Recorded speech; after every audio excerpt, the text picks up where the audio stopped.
जी हाँ दोस्तों, नमस्कार। तो सबसे पहले मैं अपने सभी विद्वान साथियों को, विषय बहनों को, सभी प्रिय विद्यार्थी गण को जो हमारे कॉम्पिटिटिव एग्जाम की तैयारियां कर रहे हैं, उन सभी विद्यार्थी गण को जितेंद्र क्लासेस की इस ऑनलाइन कक्षा की तरफ से और मैं अपनी तरफ से आप सभी लोगों को बहुत बहुत अतल दिल की गहराइयों से स्वागत करता हूँ, साधुवाद देता हूँ, अभिनंदन करता हूँ विद्यार्थीगण। आइए, आज आपका भाई, आपका दोस्त आप सभी लोगों के सामने जो सायंकाल की बेला पर हुबरू मुखातिब होने आया है विद्यार्थीगण, बहुत ही प्यारा बिंदु है। खासकर जो हमारी विषय बहनी विद्वान साथी TET, CTET, super TET यानी शिक्षक भर्ती की तैयारियां करती हैं, उनके लिए तो रामबाण है, क्योंकि उनके सिलेबस में भी ये होता है। आज हम पढ़ने वाले हैं प्रिय विद्यार्थीगण, विषय बहनों, याद रखना र के विभिन्न स्वरूपों के बारे में। र के कितने स्वरूप होते हैं, आइए जरा आज उस पर आपसी वार्तालाप करेंगे। तो र के 4 स्वरूप होते हैं विद्यार्थीगण, याद रखना। हालांकि यदि एग्जाम में पूछा जाए र के कितने स्वरूप होते हैं, तो 4 ही स्वरूप आपको बताना है। कन्फर्म याद रखना, नहीं तो फिर धोखा खा जाओगे। इसका खामियाजा आप को भुगतना पड़ेगा और आपके सिलेबस में है। किस किस तरह से र के प्रयोग होते हैं, आइए जरा हम उनको देखते हैं विद्यार्थीगण। आइए, तो सबसे पहले आपको क्या देखना विद्यार्थीगण, र के विभिन्न रूप। तो मैंने यहाँ क्या लिखा है, र अपने 4 रूपों में प्रयोग किया जाता है विद्यार्थीगण। र अपने कितने रूपों में प्रयोग किया जाता है, 4 रूपों में प्रयोग किया जाता है। आइए जरा देखते हैं। पहला जो र लिखा मैंने, जरा देखिए, इसमें हलंत चिन्ह लगा दिया। इसे क्या कहा जाता है, स्वर रहित र। क्या कहा जाता है, स्वर रहित र कहा जाता है, यानी आधा रा कहा जाता है। इसको हिंदी व्याकरण की भाषा में रेफ वर्ण माना जाता है। बहुत ध्यान सुना, ये जो र है अगर हलंत लगा दोगे तो याद रखना, इसको हिंदी व्याकरण की भाषा में रेफ कहा जाता है, यानी रेफ वर्ण कहा जाता है। अगर आए तो र लिख दे विद्यार्थीगण और उसमें हलंत लगा दे, पूछे कौन सा वर्ण होगा, तो रेफ वर्ण होता है। हिंदी व्याकरण की दृष्टिकोण से उसे रेफ माना जाता है। ध्यान से सुनो, बहुत कह रहा है, जब यह 2 वर्णों के बीच में आता है, जैसे जब यह 2 वर्णों के बीच में आता है तो यह अगले वाले वर्ण के ऊपर लग जाता है। जैसे कर्म हम लिखते हैं, धर्म लिखते हैं विद्यार्थीगण, चर्म लिखते हैं, स्वर्ण लिखते हैं, नाना प्रकार के हम शब्द लिखते हैं। जैसे कर्म लिखे तो जैसे देखेंगे हम, क और र हलंत लगाए, यहाँ आधा हुआ, मां स्वर सहित है। तो जब हम कर्म लिखेंगे तो ये जरा देखो, ये जो र है अपने ठीक आगे वाले वर्ण के साथ लग रहा है। ये जो र बीच में आ रहा है अपने आगे वाले वर्ण के साथ लग रहा है, तो यही कह रहा है। अगर एग्जाम की घड़ी होगी उसमें पूछा जाए, जो रेफ रकार वर्ण होता है विद्यार्थीगण, वो यदि किसी भी शब्द के बीच में आता है तो वो कहाँ लगता है, वो अपने आगे वाले वर्ण के साथ लगता है। जी हाँ, बहुत अच्छा बिंदु है, अपने आगे वाले वर्ण के साथ लगता है, याद रखना। जैसे मैंने लिखा कर्म, जैसे मैंने लिखा धर्म। आइए विद्यार्थीगण, हमेशा और हमेशा यदि हम इसको तोड़े, चाहे धर्म को चाहे कर्म को, तो याद रखना, जो रेफ रकार वर्ण है ये हमेशा और हमेशा जिस वर्ण के ऊपर लगता है उसके ठीक पहले आता है। समझ गए विद्यार्थीगण, जिस वर्ण के ठीक ऊपर लगता है उसके ठीक ये पहले आता है, और जब पहले आएगा उसके अपने अगले वाले वर्ण पर लगता है। बात समझना। यदि वीडियो अच्छा लगे तो लाइक और सब्सक्राइब जरूर कर देंगे विद्यार्थीगण। आइए दूसरे नंबर पर, यहाँ 2 र के स्वरूप मैंने एक साथ लिखा। एक खड़ी पाई का वर्ण लिखा, एक गोल वर्ण लिखा विद्यार्थीगण। एक खड़ी पाई के वर्णों के साथ, एक गोल वर्णों के साथ। इसका मतलब यह हुआ विद्यार्थीगण, इसके 2 स्वरूप होते हैं। एक तो हमेशा और हमेशा, इसको कहते हैं तिरछी पाई।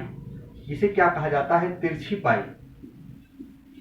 तिरछी पाई कहा जाता है, और इसे विद्यार्थीगण गोल वर्णों के रूप में लगता है। ये ध्यान से सुनो, तो 2 र के प्रयोग होते हैं। एक खड़ी पाई या गोल वर्णों के साथ लगने वाले र सदैव स्वर सहित माने जाते हैं, और जो गोल वर्ण होते हैं, चाहे खड़ी पाई के वर्ण होते हैं विद्यार्थीगण।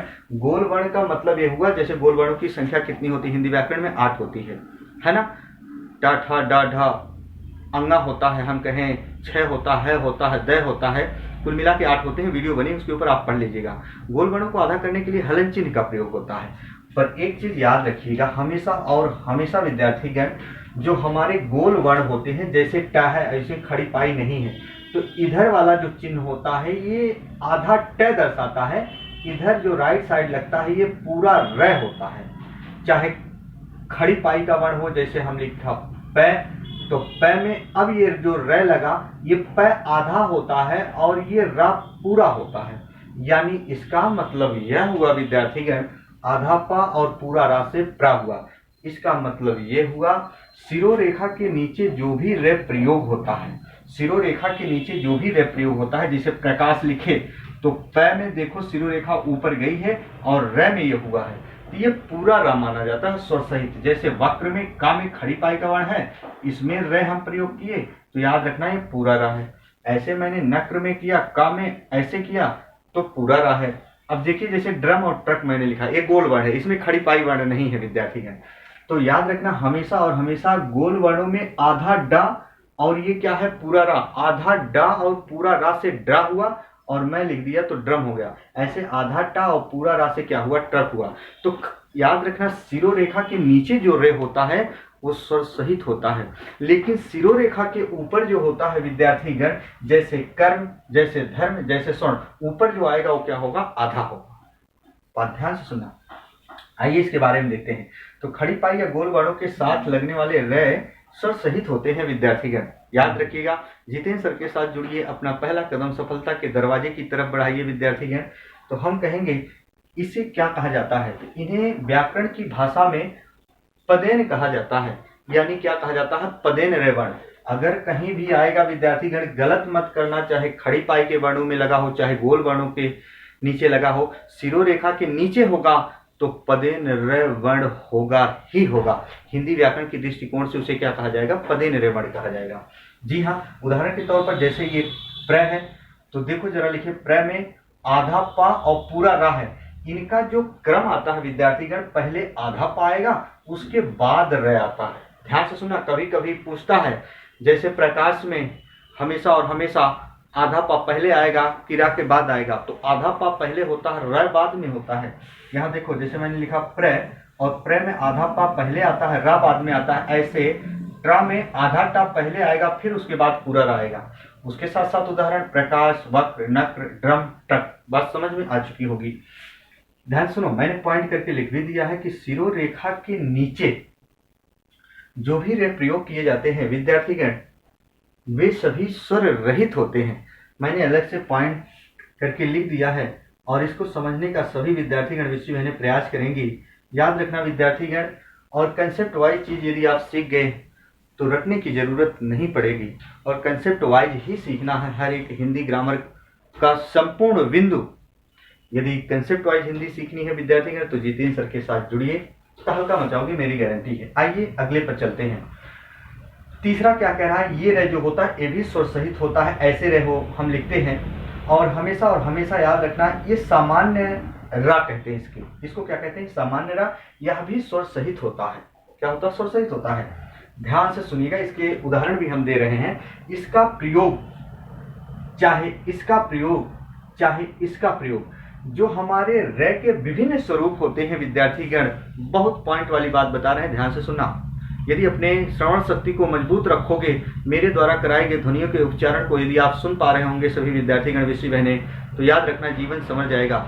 जो रे के विभिन्न स्वरूप होते हैं, चारों रा, इनका प्रयोग कहीं भी किसी शब्द के प्रारंभ में भी हो सकता है, हम कह सकते हैं मध्य में भी हो सकता है, हम कह सकते हैं अंत में भी हो सकता है। रे के जो विभिन्न स्वरूप होते हैं, इनका प्रयोग किसी शब्द के प्रारंभ में भी हो सकता है, मध्य में हो सकता है, अंत में। आए कहाँ प्रयोग होता है, तो शब्द में कहीं भी हो सकता है। जरा देखो विद्यार्थीगण, हिंदी वर्णमाला में इसका उच्चारण स्थान मूर्धन्य ध्वनि है, क्योंकि उच्चारण स्थान जो होता है, ट वर्ग का उच्चारण स्थान ही मूर्धन्य होता है। उसमें ट वर्ग के सभी आते हैं, ट, ठ, ड, ढ, ढ, और हम कह सकते हैं ये भी रे आता है, सामान्य रे आता है, हम कहें विद्यार्थीगण मूर्धन्य सकार आता है। याद रखना। फिर मैंने क्या लिखा, यह मात्रा के रूप में दूसरे व्यंजन से जुड़ता है। मात्रा के रूप में दूसरे व्यंजन से जुड़ता है का मतलब ये हुआ विद्यार्थीगण, जैसे उदाहरण मैंने लिखा राम, ध्यान सुनो, राम। जैसे मैंने लिखा रति, जैसे मैंने लिखा सुरेश। तो विद्यार्थीगण याद रखिएगा, ये जो सब रे आए हैं ना, सामान्य रे होते हैं। ये सब क्या होते हैं, सामान्य रे होते हैं।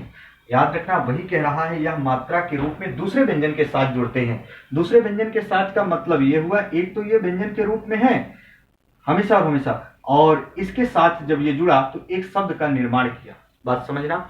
तो आइए जरा देखते हैं र के 4 स्वरूप हुए। 2 नियम मैंने एक में दे दिया।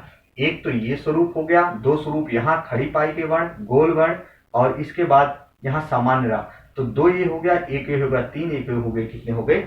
4 हो गए विद्यार्थीगण।